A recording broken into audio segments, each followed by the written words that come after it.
नमस्कार दोस्तों, कैसे हैं आप सब लोग। उम्मीद करता हूं स्वस्थ होंगे, व्यस्त होंगे, जबरदस्त होंगे।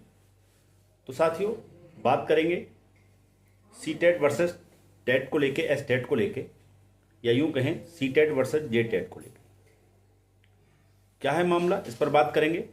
और कल इस मामले में फैसला जो है वो अनाउंस कर दिया गया है माननीय सुप्रीम कोर्ट के द्वारा, और ऑर्डर भी आज शाम तक या कल तक जो है वेबसाइट, सुप्रीम कोर्ट की वेबसाइट पे वो अपलोड हो जाएगा। तो ऑर्डर के बारे में विस्तृत जानकारी फिर बाद में करेंगे। फिलहाल कल जो ऑर्डर पास आउट हुआ है, यानी जो ऑर्डर अनाउंस हुआ है, आप जानते हैं ये ऑर्डर तो पहले ही रिजर्व हो चुका था, केवल कल उसको वहाँ पे सुनाया गया है।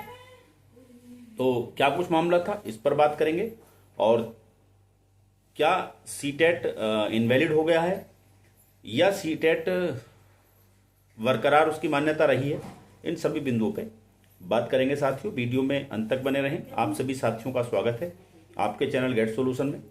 और साथ ही आप सभी साथियों से निवेदन है, जो चैनल पर विजिट कर रहे हैं लेकिन सब्सक्राइब नहीं कर रहे हैं, तो उन सभी साथियों से निवेदन है कि चैनल को सब्सक्राइब जरूर से कर लें और बेल आइकन को हिट कर लें, ताकि इस संबंध में आने वाली जो अपडेट्स है वो आप तक समय से पहुंचती रहे।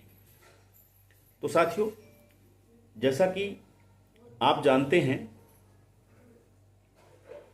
पहले से हम देखें तो सी टेट और जो एस टेट है वो दोनों ज़्यादातर राज्यों में दोनों को ही शिक्षक भर्ती के लिए मान्य माना गया है, और वो लगातार जो भर्तियां थी उनमें उनको लेते रहे। कुछ एक राज्यों को अगर छोड़ दें जिनमें एस टेट को ही लेते हैं पहले से ही और सी टेट को नहीं लेते हैं, उसमें 2-4 राज्य ही ऐसे हैं। बाकी ओवरऑल राज्यों की हम बात करें तो ज़्यादातर सेट और एस टेट और टेट दोनों को ही मान्यता दी गई है, यानी कि जो शिक्षक भर्ती निकलती थी उनमें। अब मामला ये हुआ कि जो झारखंड है वहाँ पे क्या हुआ कि सरकार ने सी टेट को लेने से मना कर दिया। शिक्षक भर्ती जो 26,000 पदों पे जो भर्ती आई, उस भर्ती में उन्होंने जो है सी टेट को लेने से मना कर दिया। उसको लेकर के मामला हाई कोर्ट चले गए।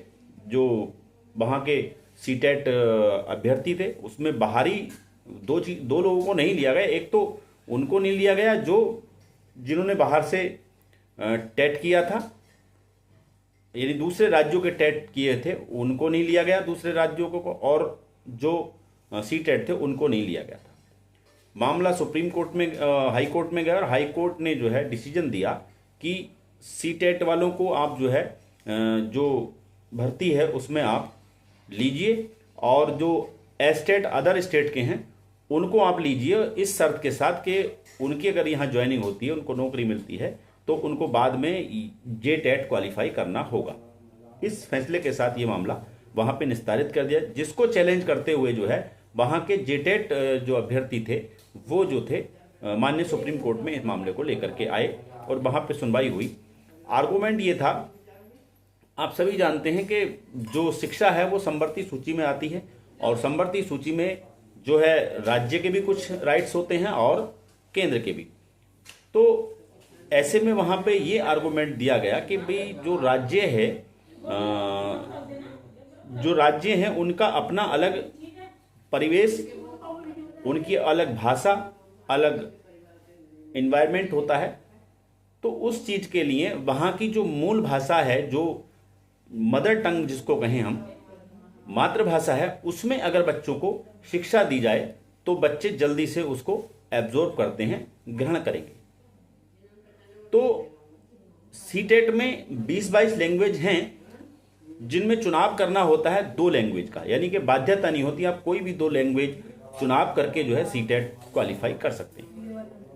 बट अगर हम एस टेट की बात करें, चाहे वो जे टेट हो, यूपी टेट हो, यूके टेट हो, या कोई भी टेट हो, किसी भी राज्य का टेट हो, उसमें वहाँ की जो मदर टंग होती है, यानी जो उसकी मातृभाषा होती है, जो वहाँ की आम बोलचाल की भाषा है, जो उस परिवेश में चलने वाली भाषा है, उस भाषा को अनिवार्य रूप से क्वालिफाई करना होता है, और उसके अलावा एक भाषा आप कोई भी चुन करके अपना एस्टेट क्वालिफाई करते हैं। तो इसलिए एस्टेट को वहां पर वरीयता देने की बात, यानी एस्टेट को ही मान्य करने की बात कही गई कि अगर सीटेट वाला व्यक्ति अगर वहाँ की जो मदर टंग है, वहाँ की जो मातृभाषा है, उसको अगर नहीं समझता है, उसको नहीं बोल पाता है, या उसके बारे में उसे क्वालिफाई नहीं है उसको लेकर के, तो बच्चों को अच्छे से डील नहीं कर पाएगा, अच्छे से बच्चों को शिक्षा को दे नहीं पाएगा। बच्चों के साथ वो एक तरह से कहना चाहिए कम्युनिकेशन गैप बन जाएगा, और कम्युनिकेशन ठीक से नहीं हो पाएगा, तो जिससे जो है बच्चों को गुणवत्तापूर्ण शिक्षा मिलने में दिक्कत हो सकती है। आरटी एक्ट 2009 में ये उल्लेख किया गया है कि जो राज्य के दायरे में विद्यालय आते हैं और जो उस राज्य के दायरे में होने वाली भर्ती है, यानी वो राज्य सरकार उस भर्ती को करा रही है जो उस राज्य तक सीमित है, तो ऐसे राज्य में एस्टेट को वरीयता दी गई है। और जो केंद्र की परिधि में आने वाले विद्यालय हैं, चाहे वो केबीएस हो, चाहे वो आपका DSSS हो, इस तरह से जो भी हैं, NBS हो, ये सारी जो भर्तियां हैं, जो ये सारी, इसमें जो केंद्र सरकार ने मतलब केंद्र का जो स्टेट है वो वैलिड होगा, वो मान्य होगा। उसमें जेटेट या जो भी स्टेट है उनको मान्य नहीं किया गया था। तो कुल मिला के ये है कि मामला यहीं आके रुका कि जिस भाषा में लोग वहाँ बच्चे वहाँ समझते हैं, जो भाषा वो जो जानते हैं, जो बोलते हैं, उसी भाषा में उनको शिक्षा दी जाए तो कम्युनिकेशन अच्छे से हो पाएगा और वो शिक्षा को अच्छे से ग्रहण कर पाएंगे। इस चीज़ को लेकर के ये मामला वहाँ पे फंसा हुआ था, और इसी चीज़ को लेकर के इसमें जो पूर्व में फैसला रिजर्व हो चुका था, मैं आपको डायरी नंबर भी बता देता हूँ इसका, 5213/2024 करके इसका जो है Parimal versus union of Parimal versus state of Jharkhand करके ये आपका मैटर था, और इसमें जो है कल डिसीजन जो सुना दिया गया। तो फैसला पहले ही रिजर्व हो गया था। अब उस समय भी कयास ये लगाए जा रहे थे कि सीटेट इनवैलिड हो जाएगा, कोई कह रहा था सीटेट की क्वालिफिकेशन बनी रहेगी, बहुत सारी चीज़ें थी। लेकिन उस समय भी कई बार ये लग रहा था, जब उस समय सुनवाई हुई थी, फैसला रिजर्व हुआ था, तो कभी ये लगता था कि सीटेट बच जाएगा और कभी ये लगता था कि जेटेट का पलड़ा भारी है, नहीं कभी उसका पलड़ा भारी लगता था, कभी उसका पलड़ा भारी। तो ये कह पाना बड़ा मुश्किल था कि क्या चीज़ें निकल करके इसमें आएंगी। लेकिन कल जब निर्णय आया तो उसमें जो बात रही वो ये रही, सुप्रीम कोर्ट ने, माननीय सुप्रीम कोर्ट ने कहा कि भाई हम सीटेट को राज्यों पर थोप नहीं सकते, यानी कि किसी भी राज्य पे सीटेट को थोपा नहीं जा सकता। यानी कि मामला कुल मिला के ये है कि राज्य सरकारों के पाले में मामला है, वो चाहें तो सीटेट को ले लें और ना चाहें तो ना लें, यानी कि थोप नहीं सकते। तो ऐसे में ये जो फैसला है यानी कि जेटेट के पक्ष में चला गया। अब स्थिति क्लियर है कि जेटेट की जो वैकेंसी है वहां पे जो भर्ती प्रक्रिया है वो जेटेट के द्वारा होगी, तो सीटेट वहां से आप मान के चलो बाहर है। अब बात करते हैं दूसरे राज्यों पर इसका क्या प्रभाव पड़ेगा। तो दूसरे राज्यों पर प्रभाव वही है कि आने वाले समय में राज्य उसको किस तरीके से लेते हैं। ऐसे ज्यादा प्रभाव वहां पर पड़ने वाला है जहां पर कि वहां की जो मातृभाषा है वो ऐसी भाषा है जहां पर हिंदी को नहीं समझा जाता आम बोलचाल की भाषा में, या अंग्रेजी को नहीं समझा जाता।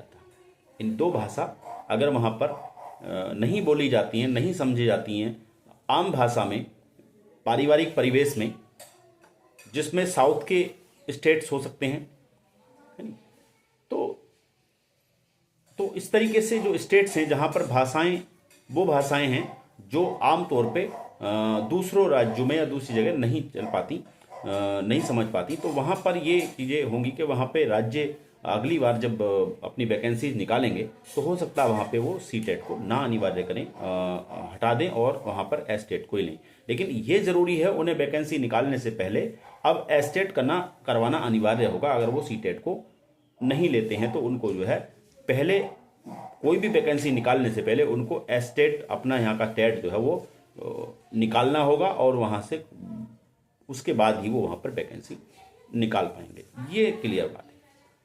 नहीं निकालते हैं तो सीटेट उसमें उनको लेना पड़ेगा, ये चीज़ हुई। तो बाकी अगर हम बात करें जो हिंदी भाषी राज्य हैं, चाहे वो उत्तर प्रदेश हो, उत्तराखंड हो, बिहार हो, यानी जिनमें आमतौर पे पारिवारिक परिवेश में हिंदी को समझा और बोला जाता है, वहाँ पर मैं नहीं समझता कि इस तरह की कोई प्रॉब्लम आनी चाहिए और वहाँ राज्य सीटेट को लेने में उन्हें कोई दिक्कत होनी नहीं चाहिए। लेकिन फिर भी ये राज्य पर डिपेंड करता है, क्योंकि सुप्रीम कोर्ट ने कह दिया कि राज्यों पर हम थोप नहीं सकते। अगर राज्य की अपनी स्वेच्छा है सीटेट को शामिल करने की तो शामिल करने, लेकिन हम उसको बाध्य नहीं कर सकते, उस पर थोपा नहीं जा सकता। तो कुल मिला के यही है कि सीटेट इनवैलिड नहीं हुआ है।